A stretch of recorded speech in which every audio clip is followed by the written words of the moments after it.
guys, this is Brian at WhisperStatus74. I hope everybody is doing well. This is a quick Best Buy video. Actually just taking another look at the Samsung Q900TS and the Q90T. I was already in the store. It's about 95 degrees out right now. Rocking my mask. And the problem we're having with the stores is very few TVs are actually in store. There aren't any of the new Hisense or any of the new TCLs. No new Sonys, just the new Samsung 900TS and the Q90T. So this video will just be a short video of their demos. They have new demos up. They look pretty good, and I'll show you the prices of those two models. In this particular location, they don't even have the same models that were in the Trumbull location. So just a quick video showing you that, trying to get back into these Best Buy videos at least once a week. Hope you're all doing well. I'll talk to you soon. All right guys, here I am recording this after at home, as the store was pretty busy and they have a lot of music playing there that gets picked up for copyright. You're looking at the 8K display here from Samsung. At 85 inches, it is $10,000. I like the fact that they have an 85-inch variant. Last year they had 82-inch. Sony was really the only game in town that offered a higher-end 85-inch display, so it's nice to see Samsung offer that. I know that seems extremely expensive, but considering that it's 8K and 85 inches, it does show you how the prices have fallen over the years.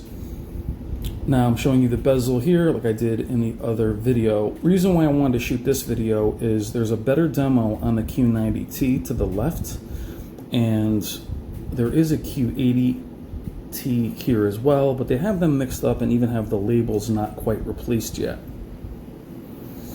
This will show a little bit of the Xbox gameplay. We'll do a discussion on the Xbox Series X reveal, which I thought was very disappointing. But this is a very, very impressive panel. Now, a lot of you guys wonder why I don't have a Samsung. I'll be doing a separate video on my thoughts of Samsung in general. For me, they're just heading in a direction that I'm not really willing to go into yet. 8K is not something I'm super interested in. I do fully believe for 8K you do need to be either very, very close to a 65-inch panel or having at least a 75-inch and up to see any real benefit. Then becomes the question of upscaling, not just 1080p content, but 4K content. Until I see that thoroughly shown, it's going to be hard for me to make a purchase, because we all know that upscaling doesn't always mean better image. Sometimes it just means it fits the screen. It can actually become a noisy image at times. This is a good looking panel. And here comes the demo that is different than the one that I saw in the Trumbull location. And it was beautiful. To the right of it is actually the Q80. But you can see how close you can actually get to it, pixel-wise. Now with Samsung, again, they're moving into OLEDs. And Samsung seems to be going for a more natural picture. And I love Samsung for the way their picture already looks. I enjoy the saturation. I enjoy the pop.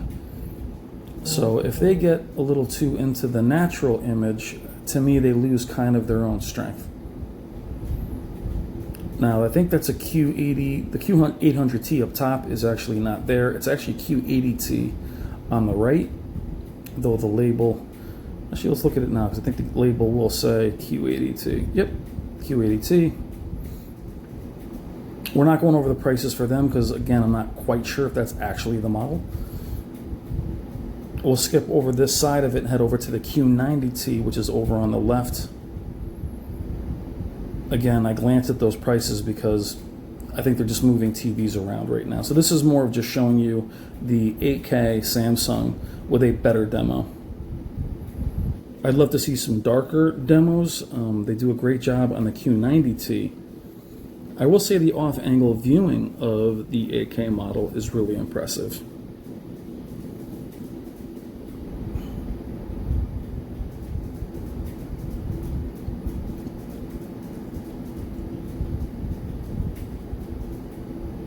For me, 8K will always be interesting in regards to its pixel density and if that impedes the image at all. Here's the Q90T. I could not get that little logo on the left off, but even with that logo in place, it didn't really add any blooming.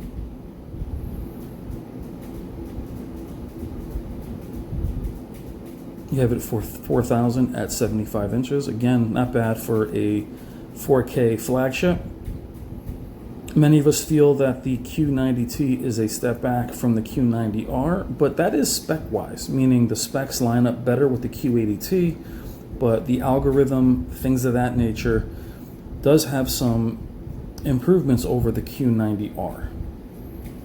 What I don't like what Samsung does do is I do feel that the Q9FN was their best display in years, and I feel like they try to, instead of improve upon that, they improve upon the algorithm versus improve upon the specs. Many of us want that Z9D, more zones, more peak brightness, and I just don't think that's something that's really feasible for LEDs. Whether they get too thick or it's the heat, but the Q90T I think looks wonderful.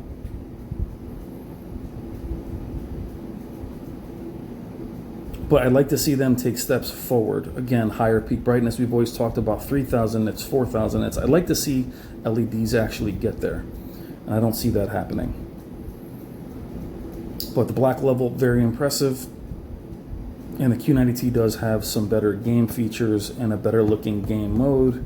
We all know that the Q90R has that washed out game mode that the update incorporated into it by shutting off some of the local dimming, which we'll cover in the Why Not Samsung video upcoming.